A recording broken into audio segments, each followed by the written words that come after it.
Olá, sejam bem-vindos ao Mentalcast, nosso podcast sobre saúde mental para o público geral. Me chamo Eric de Castro e hoje estou aqui com meu amigo Darlington. E aí, Darlington, beleza? Fala, Eric. Tudo tranquilo. Você já percebeu como as propagandas de TV, revistas, novelas, séries tentam nos vender um modelo físico ideal? É assim, sempre padrões inalcançáveis. É verdade. E você está satisfeito com a sua forma física? Para falar a verdade, eu sempre tento melhorar. Por mim, eu parecia com Thor. Esse é um problema bastante comum, principalmente entre os adolescentes.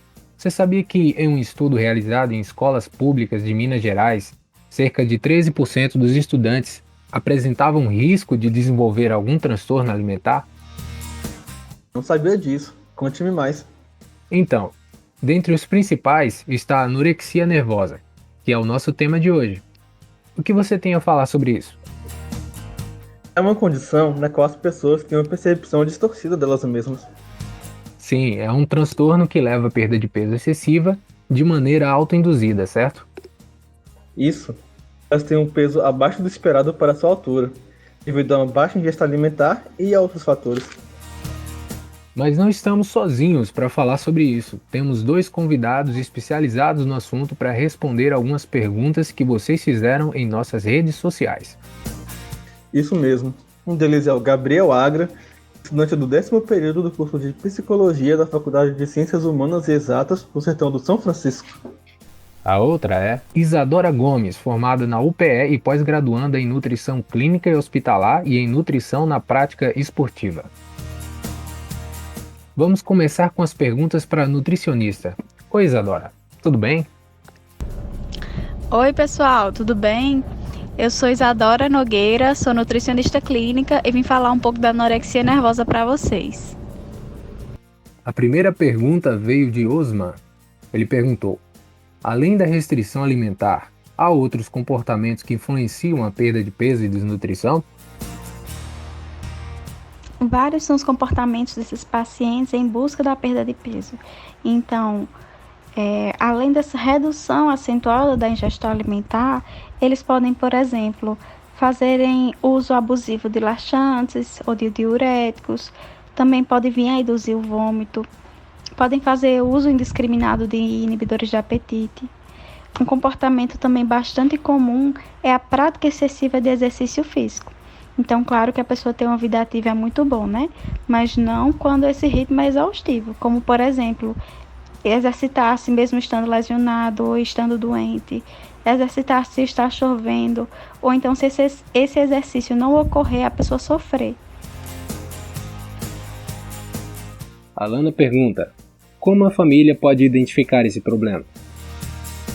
Bem, a família ela pode identificar o problema observando os sinais mais visíveis da doença, como por exemplo a distorção da imagem corporal. A pessoa acometida pelo transtorno, ela acredita que tem que perder cada vez mais peso para se sentir melhor. Se cobra muito, fica com a autoestima baixa, fica sempre preocupada com o peso, se pesa até várias vezes por dia e pode ficar obcecada por calorias também. Então, tudo que ela for comer, ela observa a quantidade de calorias.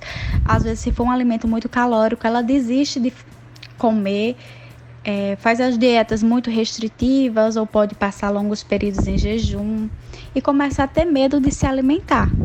Dá para notar também um grande descompasso entre a imagem corporal que a pessoa tem dela e o que as pessoas realmente enxergam. Então, por vezes, a pessoa está com uma imagem de magreza extrema, as pessoas comentam sobre isso, mas ela sempre se vê cheinha, acha que precisa perder mais peso, então ela nunca acredita que está magra o suficiente. Na hora de se alimentar também, ela passa a comer cada vez menos, criar aversões a certos alimentos que ela considera muito calórico, ela acha que se comer aquilo vai engordar muito, sempre deixa comida no prato, ou pode até mastigar e depois cuspir. E, por vezes, também evita comer junto da família para evitar qualquer tipo de fiscalização, repreensão e objeção ao estilo de vida que ela está tendo, né? Rafael mandou: como elaborar uma dieta para um paciente que se recusa a comer? Existe alguma restrição? Quais as metas? o nutricionista por si só, ele não é capaz de tratar esse paciente com anorexia nervosa, né? Então é imprescindível uma equipe multidisciplinar para ter esse manejo terapêutico adequado. Então, o nutricionista geralmente que atende esse tipo de distúrbio alimentar, o nutricionista comportamental. Geralmente a consulta se inicia com avaliação nutricional para determinar o IMC atual, a porcentagem de perda de peso que esse paciente teve, estabelecer as metas gradativas de ganho de peso para até atingir um peso saudável, né? Então, faz-se também um recordatório dietético usual, que é para averiguar o hábito alimentar que esse paciente vinha tendo, os horários, a quantidade, a qualidade alimentar. E aí, a recomendação mais adequada é restabelecer o hábito alimentar saudável, respeitando as preferências alimentares, claro, e o aumento gradativo das porções e dos números das refeições para atingir a meta, né, de ganho de peso. Então, deve-se trabalhar também a importância dos nutrientes de cada alimento e não a quantidade de calorias que ela tem. Os pacientes com anorexia nervosa, geralmente não é recomendada a contagem de energia ou a pesagem dos alimentos, porque esses pacientes demonstram muita atenção, né, na composição dos alimentos e seus valores energéticos, então isso não é indicado. Luigi quer saber: como a anorexia afeta a vida do paciente do ponto de vista físico? Então, a saúde física da pessoa com anorexia nervosa, ela fica bem comprometida, né, diante dessa ingestão alimentar tão baixa. Então, pode aparecer problemas como a desnutrição, a perda da massa óssea, a amenorreia, tonturas, arritmias cardíacas, hipotermia, que é causada pela má circulação e baixa da gordura corporal, alguns problemas gastrointestinais, como é o caso da constipação, da gastrite, e pode até vir a desenvolver algumas intolerâncias alimentares. E ocorre também algumas mudanças faciais, como é no caso da palidez, devido à anemia, olheiras, queda de cabelo devido a essa deficiência nutricional, que com certeza a pessoa vai vir a ter. E a parte psicológica, ela também é bastante afetada. Uma das características mais visíveis são as alterações de humor, irritabilidade, ansiedade. Então, quando o assunto é comida, a pessoa tende a mostrar um descontrole emocional. E isso reflete muito na sua vida social. Então, essa pessoa vai ficar cada vez mais antissocial, introspectiva, o que vai levar a dificultar também a sua busca por ajuda e um tratamento adequado. Agora, vamos ouvir um pouco o nosso psicólogo Gabriel Agra.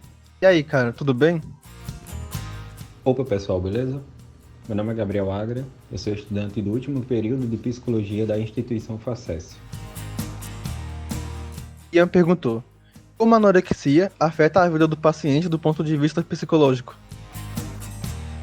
Discutir como um transtorno alimentar afeta a vida desse sujeito, a gente precisa partir da discussão do bem-estar.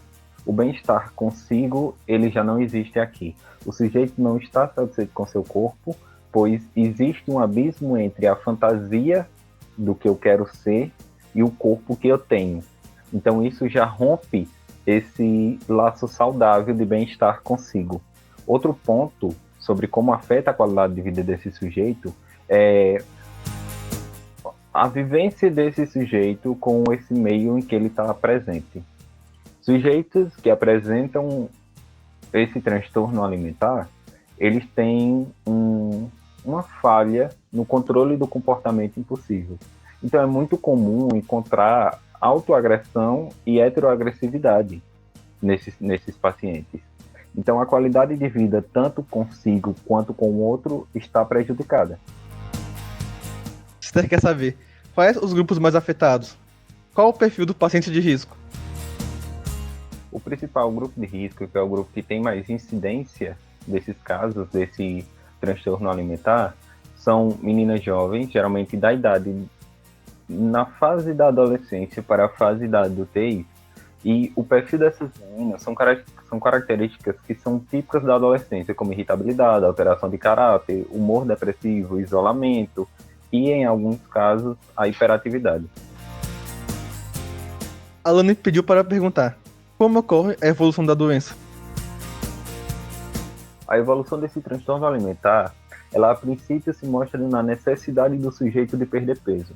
Então aí começa um arsenal de comportamentos de restrições alimentares, dietas radicais, aversão à comida. Então, com o agravamento dessa necessidade, o sujeito começa a perder a coerência da sua fantasia e do seu corpo. Ou seja, agora o corpo real não é mais reconhecido. O corpo real ele sempre está gordo. O corpo necessita sempre ser mais magro do que ele é.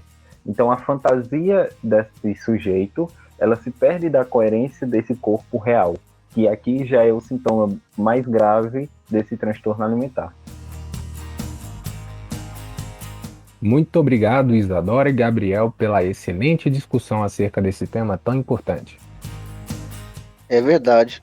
Espero que tenhamos contribuído para que os ouvintes consigam identificar e lidar melhor com esses pacientes. Bom, chegamos ao fim desse podcast. Agradecemos a participação especial da nutricionista Isadora e do psicólogo Gabriel. E a você, ouvinte, que nos acompanhou até aqui. E não se esqueça de deixar o joinha e se inscrever no canal para ouvir esse e outros Mentalcasts. Esperamos vocês no próximo. Valeu Valeu, pessoal.